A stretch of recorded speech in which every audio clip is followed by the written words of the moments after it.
Today's Token Tank video is brought to you by Caleb & Brown. They're an award-winning digital currency brokerage registered with OSTRAC, and they offer services such as an over-the-counter trading desk, crypto security and wallet setup services, cryptocurrency education, and many more. They were founded in 2016 with a vision to become the conduit between the cryptocurrency industry and the financial services industry. They specialize in high-volume trading of digital currencies from $5,000 up to $100 million.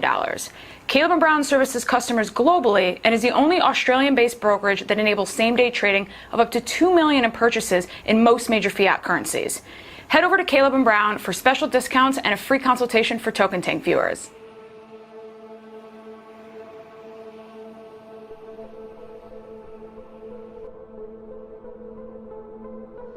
What's going on, guys? My name is Alex, also known as CryptoCandor, and we are excited to welcome you to another episode of Token Tank. Here at the Token Tank, we invite a promising blockchain and crypto project to pitch or update their project to our panel of experts. Our panelists are focused solely on asking great questions to project founders so that you, our viewers, can make your own crypto calls. Today's panelists include the Crypto Lark, more than just the lark of the blockchain, K-Dub, the hungriest zombie in the land, and Julian, the editor and founder of the Blockchain Brief. We are extremely excited to have Fabio of the Neon Exchange with us. Fabio, welcome to the Token Tank. Thank you guys for having me. It's amazing. Let's kick things off by having you give us an elevator pitch of NEX for our viewers. Right. So NEX is all about trading. So currently there are many issues with crypto trading. To start, the best solutions are centralized, right? Coinbase, Binance, they are centralized. So getting out the irony on that, there's always going to be a security issue when you are a centralized platform, as we haven't seen it. Many ways. Besides all that, let's say if they were decentralized and there was no security issue, most of the platforms today also are very hard to use. So a lot of the work that you guys do is actually clarifying the terms, explaining what things does and how things work. And if we really want to be these billion-person projects, then we need to get these things simpler. And that's the thing that NEX is going after. So NEX is developing technology for trading, for payments, and for everything that goes on the transactional side. So our vision is that every time someone does the transaction, NEX is there somewhere. Very, very cool. Now, one thing that I wanted to jump into is really about the exchange itself and in terms of the order matching. So the order matching is actually going to be done off-chain, but then the orders will be filled on-chain. Now, are there any security concerns around actually doing that off-chain matching? And can you just give us a little more detail on how that's actually going to be working in practice? Right. So we call it like matching engine. So there is actually many systems that together make the matching engine, but let's put it in two buckets. So there is the matching and the settlement system. So this is how NEX works. It's not how every matching engine works. So in NEX, the matching system only takes care of looking for orders and matching the correct pairs. The settlement system is actually a state channel management system. It's like opening a tab, and then after you open the tab, you can do many trades in NEX system. And whenever you are finished, you close it, and then the state channel is destroyed. So basically, it's what we call a multi-chain state channel system. So why we do that is because we don't want to hold the funds in a centralized database where the private key are and where someone can hack and get the funds from. But yes, there is some level of trust, which is the matching side. The matching side needs to be fair. Who said that we didn't match some order first than yours? So that's why in our white paper, we describe the provable fair part of NEX, which is how we're gonna prove that the matching side is fair, and then the trades are settled through the settlement system. Very, very cool. Sure. That's awesome. So Fabio, as far as the scope of this exchange is concerned, we already have Switch.io right now, which is dealing primarily with NEP5 tokens. And we know that you're based on Neo. So are you guys also, how are you going to be compared to Switch.io? Are you dealing just with NEP5s, or do you have plans to expand into other ERC20s and possible even standalone native blockchains in the future?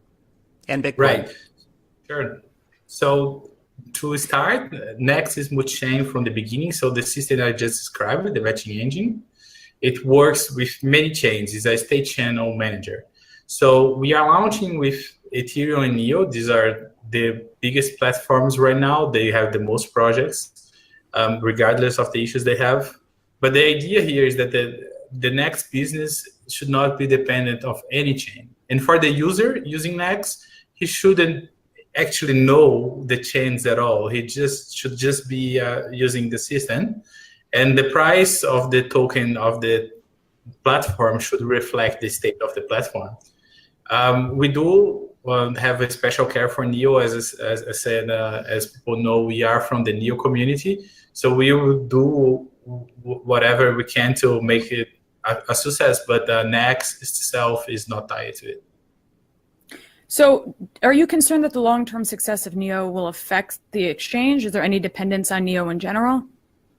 No, the only dependence on NEO would be that the NEX token runs on the NEO platform. But like many other projects did token swap, we could do a token swap also, but I don't think NEO is going to have problems in the long run. Okay. So Fabio, upon launch, you mentioned ERC20s and NEP5s. Which tokens in particular and how many tokens do you plan on having at launch? Right, so just a few tokens, probably 5 or 6. The reason is we want to concentrate on the most important first to get everything right. And then there will be a clear process how to get listed. One thing that is really important that every token that enters on NEX needs to go through a legal review. This legal review is mostly because different tokens require different licenses. So we need to be in line for everything. And also, as we want to expand the market, that means getting people that is not very familiar with crypto, we kind of need to protect them from the next big connect, you know. That's true. Definitely. You certainly want to list BitConnect on your exchange without a doubt. Now, in terms of actually making money, I just want to actually follow up here because you did mention, the listing of new tokens. Is there going to be a listing fee? I mean, Binance quite famously has an exorbitant, giant fee to list a project on their exchange. And also about fees, the maker and taker fee that you're charging, where do those fees go? Is that going back to NEX, to the guys running the blockchain essentially? Right. So our model is not to have listing fees. Is the legal fee for the review, and the fees collected on the trading to a pool. We call this a fee pool, and the pool actually is waiting every month for distribution. So people holding NEX, they can stake the token, and if you stake for 1 month, you have right to 25%. For 2 years, 75%. So every month when you enter in the NEX system, you will have a claim to do. So you can claim the staked portion of the tokens. So these fees are then redistributed. So I noticed that you guys are really concerned about regulation moving forward. Obviously, you've recently been approved by the Financial Market Authority of Liechtenstein, correct? Yeah, big news, right? That's huge. Yeah. So can we can we kind of dive into the significance of that and how that actually is going to really truly separate what you're doing from the competitors, and then how in turn that's going to affect your listings and the tokens that we deal with in the future? And one more thing, how that will affect the average user such as myself, especially US-based citizens, for example. Right, sure. So first thing, so there are many benefits. So the first benefit is the security, the legal security for the user. Like if you have the token, you don't need to be afraid that 1, 2 years, maybe 5, 10 years in the future, this is going to be tagged as infringing the securities law. And then from one day to the other, your token values nothing, right? So that's too much legal danger in the project that we wanted to remove. Second, by being a security and the token sale itself to be selling the security, we do need to have audits, we do need to have oversight, and we do need to follow that. So people buying the token know that we are actually being checked for everything that we say we do, right? So we do not only need to do it to appear well in the front of people, we need to do it to not go to jail. That's a good reason. Yeah, not a bad reason at all. Third thing it's where the industry is going. So every week or every month of this year, there was something related to securities on the news. Be it some of our competitors pursuing securities licenses, be it some projects fearing being tagged of the security license, be it security regulators doing announcements about tokens. So by clearing this out, we actually have a much clearer path how to proceed on the platform also. So the products we're gonna offer, how we're gonna offer them is much clearer, because the approval process involves that. So we actually did a full description of how and which projects do we want to run, which licenses do we need for, and then we get the feedback from, is this okay, is this not okay, do we need a different license to do this or not? So to get these approvals, it takes time, and was actually also a leap of faith from Liechtenstein. These guys were great, because they need to be overcautious on how to proceed this, because this is the first in Europe, so they don't want pushbacks from the European Securities and Markets Commissions. So for this to be done, needed to be really step by step and with really cautious and everything. I'm sure this will be much easier for the second one. It will be like we pay the price for the industry, but we do believe the benefits are worth it. Like I still want to do NEX in 5 years, so. Fabio, can you talk a little bit more or just about those different product offerings that you're talking about? So there's the crypto-to-crypto trading, the crypto securities, the prime brokerage tools, the inter-exchange. I'm assuming that's all also tied back to the regulatory stuff. So if you wouldn't mind just kind of diving into those different product offerings and where you're at with those, that would be great. Right, sure. So we are launching first with the funds management part, which involves keeping your tokens. So the first thing is, NEX wants to be this exchange where you can keep your tokens, okay? So you don't need to do a transaction out to your wallet. It's there already. So when you have that, then you actually need to spend that token. Like you have tokens to invest and you have tokens to spend. So NEX has this payment side, which is allowing people to spend the tokens they already have at NEX. So that's where the extension enters and everything. So we are launching first with the tokens crypto trading. Then we go spend a little bit on Fiat's on and off ramp. These are not Fiat markets, but just way for users to acquire and sell crypto. Then a little bit farther, we add the payment layer. And after we add the payment layers, we want to wrap everything together. So the user experience of on and off ramp can be almost similar to the payments side. So you can just buy tokens. So you were discussing the fiat gateway sort of by having the ability to do that in the future, maybe not immediately out of the gate. And you've mentioned in the white paper, I saw something about banking partnerships in the future. So are there any regulatory issues that you're worried about there? What are your biggest hurdles, I guess, with creating that gateway? So there's no regulatory issue actually, because we work with partners that already do that. So our take is we bring new volume to these partners, and in exchange they offer the services through us. So the idea here is that these people already have the licenses they need for, and these are not banks, okay? So these are remittance companies, these are payment processing companies that already use crypto behind the scenes. Maybe people don't even know they use crypto. And the banking partnership, the banking side is more for institutional traders and liquidity providers. These guys, they need to have a banking connection to move huge amounts of money. Now, just to follow up on the fiat question, you did get that agreement with Liechtenstein. Does that mean you're only going to be doing euros in terms of fiat, or are we also going to see dollars and yen and pounds and a wider range of fiat currencies on offer? No, a wider range. I was actually curious as well, as far as with like Coinbase, like how do you see yourself competing with the likes of guys like that? Yeah, exactly. So Coinbase, they are doing the integrated side, right? So they do the fiat on and off themselves. We are not doing ourselves. We are empowering others. So that's how actually we allow ourselves to serve like the world. Anyone that is legit, has the licenses, and do fiat on and off ramps today can provide the API. So we have a specification of the API that we need to NEX and partner with NEX to attract new volume. So this way, we are kind of a marketplace of fiat ramps and not just a single entity that does everything.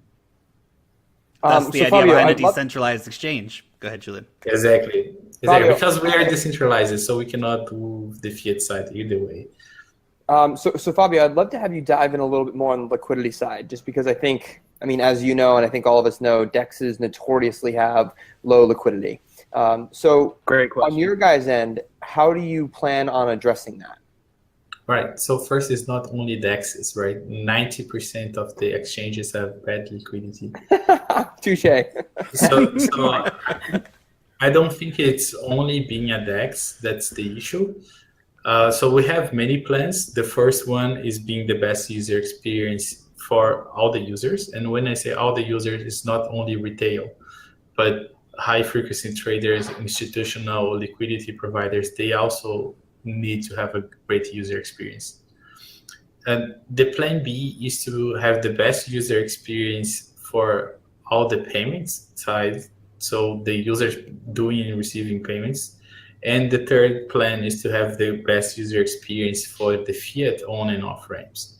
So all these components, they actually feed back into the DEX system and they end up as transactions on the matching engine. And that's how we try to drive liquidity. So liquidity should not come only from the pure exchange, but from the other services also. And that that's makes why sense. that's why actually we don't charge a fee on the other services because they feed back on the exchange. I like your view on that, thinking that if you build something that's user-friendly and is easy and makes it more accessible for people, that they will come and that liquidity won't be an issue. It's a confident way to look at things, but I like your thought. Yeah. Now, Fabio, this since is you're not on- only easy. Maybe it can be really hard to use, but if it's really hard, it's for the people that should be hard, for the common users to be easy. So it's offering user experience for all the users that we have. That's really important because I think user experience is really the only thing that most people care about. You could preach tech all day, but if it's difficult, I'm going to go to the other one that's simpler, right? Yep. So That's right. the question that I had also, since you guys are a regulated security token officially, we've seen centralized exchanges like Binance recently. They've actually made it where the BNB token is now being available on other exchanges as well. But because you guys are taking the route that you're taking, does that mean that the next token is going to be specific just to your exchange, or will it eventually be traded on other exchanges as well? No, it eventually will be on other exchanges, but we only talk with the exchanges that are acquiring or have the license to do so.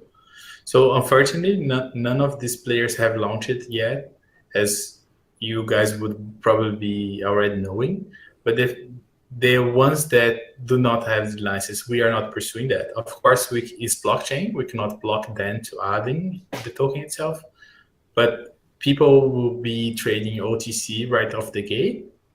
And when these platforms come online, include NEX, right? NEX is on the same bucket, then people will be able to trade there. Nice. I want to know a little bit about the money. We haven't talked about that yet. Holding a NEX token, you get a dividend. What's that dividend going to look like? How often is it paid out? And how much can I theoretically get? Let's say I've got, 1,000 NEX tokens. Well, what's that actually going to mean for me on a daily, weekly, monthly, yearly kind of basis? What might I be looking at? Right. So the dividend part is very simple. You enter in the platform and you stake it. There's a process there, and when you stake, you just go through a slider. You decide from 1 month to 2 years.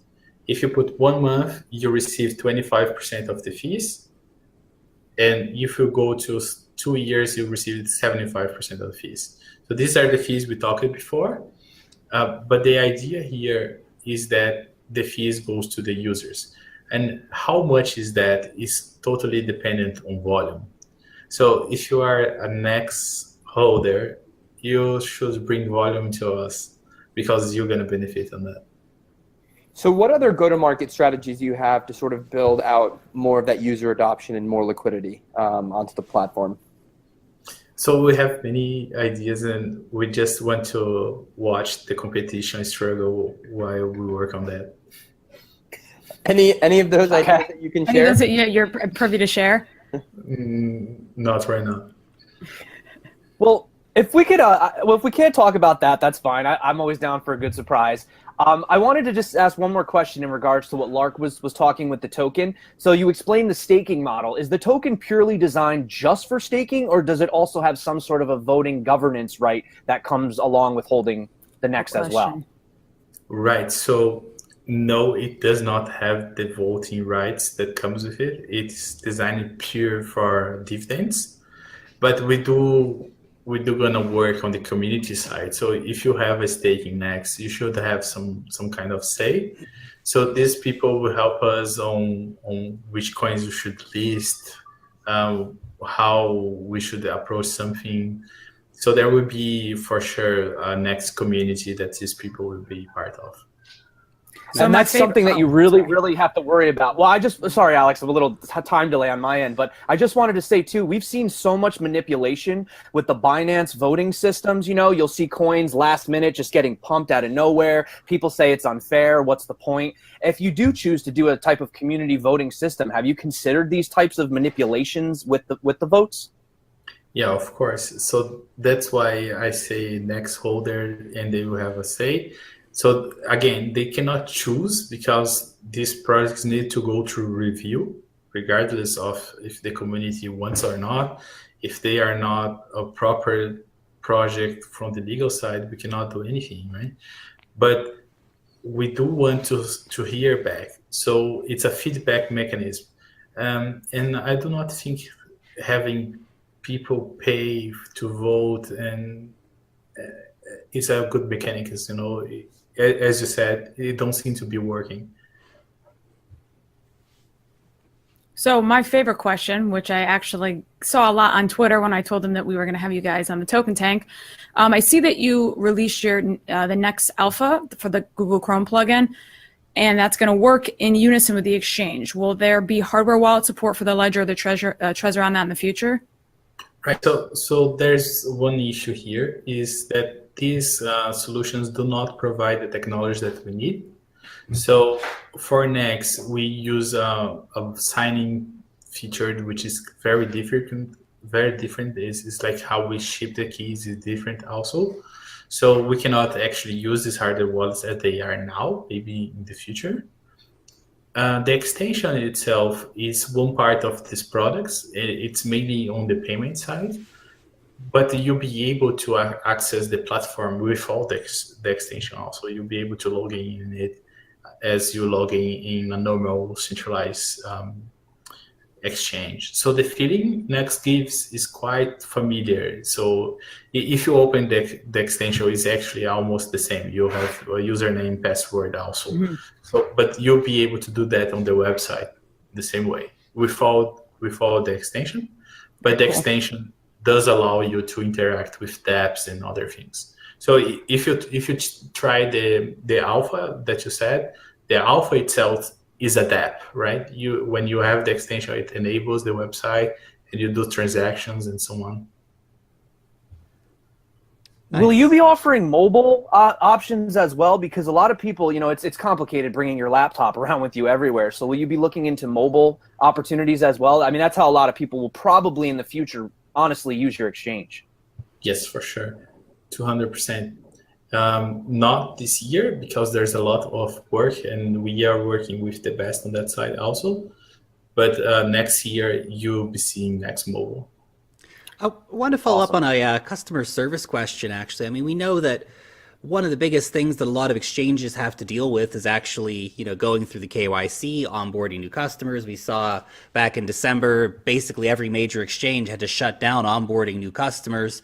And they're also getting swamped with questions like what's a private key and all these different things. So how are you anticipating meeting that demand of the customers, and how much of your time and resources are you going to be dedicating towards good customer service? Right. So I think good customer service is cornerstone. Is the reason for success for Amazon. Amazon was just a bookstore but had great customer service. So I think that there are many sides for this. If we acquire new users in new markets, they're gonna have a different profile for customer service than the current users we have. So the way we're gonna have a team for customer service. This is unavoidable, and then the platform itself is very tested. So we are very proud of our design process. Is what we call user-centric design. So everything is actually asked to the user, and we see how the user behaves. Then we go and iterate on the design.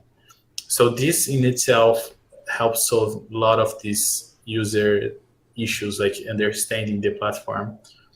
But the platform itself should be self-explanatory. So you also avoid, it's like a funnel, you have many questions, you decrease a bit, then you decrease a bit more.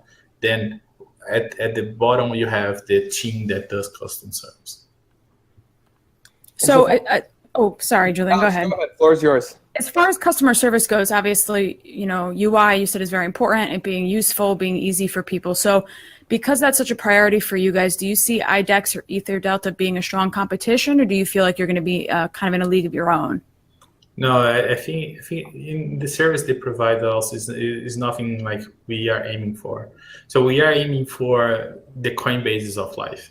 And we don't say that because of the profit they have or the volume they have, but because of the experience users have when they enter there.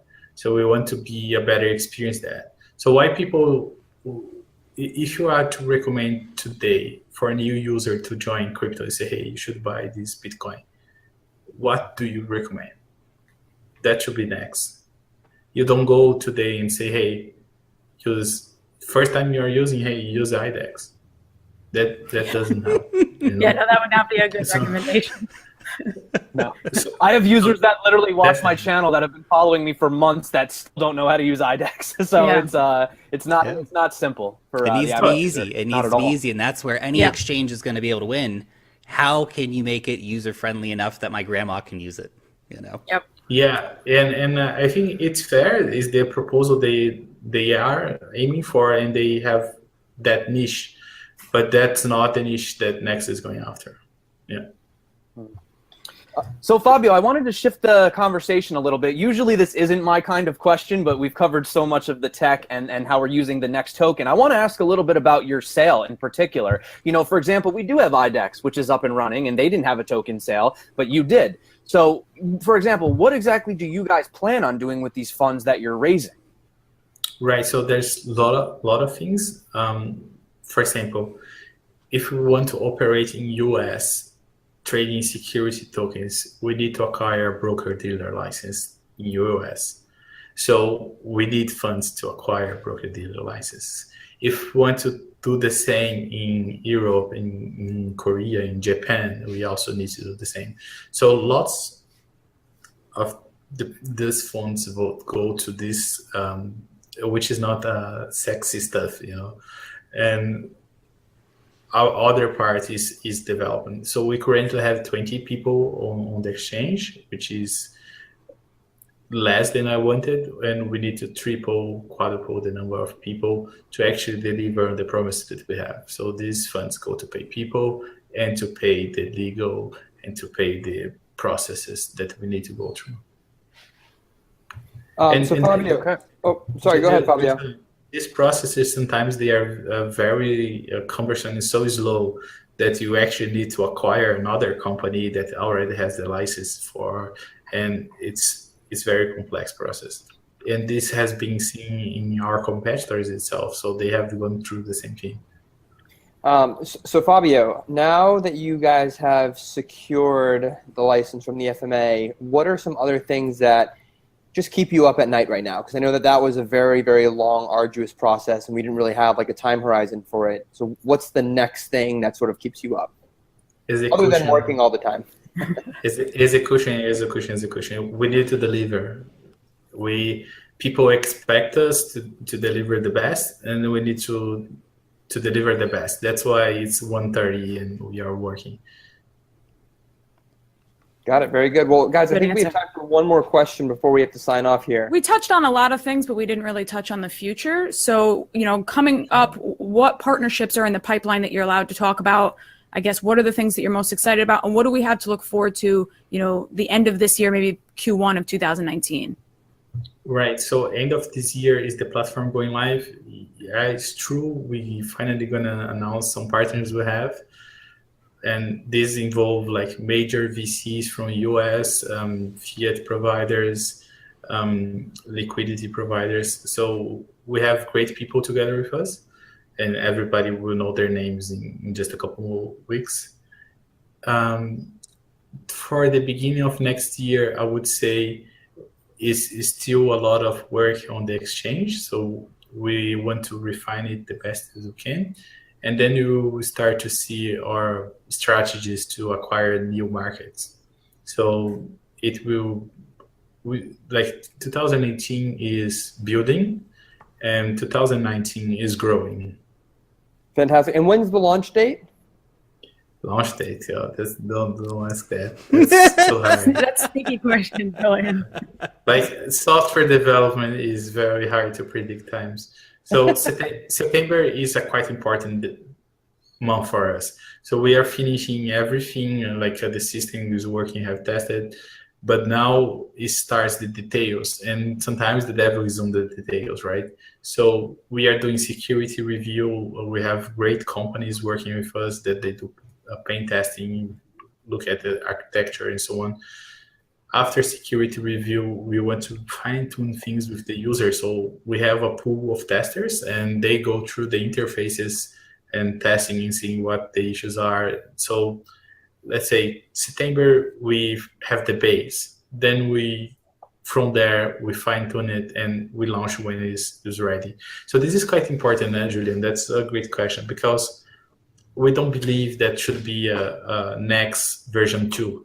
The same way there's no Google version 2, it should work for what's intended when it's launched, and we continue to refine it. It will never be done. A good tech takes Great. Good answer. All right, cool. Thank you so much, Fabio, for joining us. We really appreciated it. No, thank you guys. It was great. Great questions. All right, guys, so what's the deal? What are our thoughts on NEX? It's hot. I like it. I know. That dividend model's crazy. On it. Yeah, I think one of the biggest things that everyone was worried about was just how dependent it would be on Neo, right? And I think there's been a lot of noise out there on what's going on Neo, but clearly that's not the case. So the fact that they're completely independent, I think, is actually a good sign. Yeah, they just want to build the best platform, right? They just really want to build the best platform for an exchange. I was getting a lot of those questions on Twitter. I covered this a while ago. It was actually one of the first ICO videos I ever did, because I really just hated covering ICOs back in the day. But something about NEX really drew me to it. And after this conversation, this is so much more than just another decentralized exchange. This is clearly something bigger than IDEX. And the fact that they are the first regulated token, and they already have the thing with Liechtenstein, and they're working towards other bank licenses or whatever they have to do to move forward, I think that this is definitely going to be one of those serious projects. I mean, if you go on their website, their mission statement literally says, Nex's mission is to empower more than 1 billion users to invest, trade, and manage digital assets by 2030. I mean, that's how far ahead these guys are looking. And just think if you're getting 75% of the fees, right? Holy cow. Yeah, I was impressed by he seemed to have all of his questions were so well thought out and long-term. And like Julian, you said the word methodical earlier, and it's definitely that's spot on. I just like the way he seems to be thinking about this. He said, I'm going to be doing this for at least the next 5 years. And I don't really think a lot of people just come out of the gate and say that normally in this space. Yep. Yeah, we see a lot of presidents jumping ship a month after the ICO, okay, ICO finished, I'm out of here. Yeah. The So one thing that I am concerned with, though, specifically is still liquidity. And I know it sounds very promising. Yeah. I know they seem to have it all figured out with the staking model. But a lot of these little guys, you know, when you get a big whale that's staking, they're getting their dividends. They don't care. But the little guy who's got $100 worth of this, if he sees another opportunity, a better 10x, he's probably going to just get rid of those, you know. And I am worried about the liquidity regardless.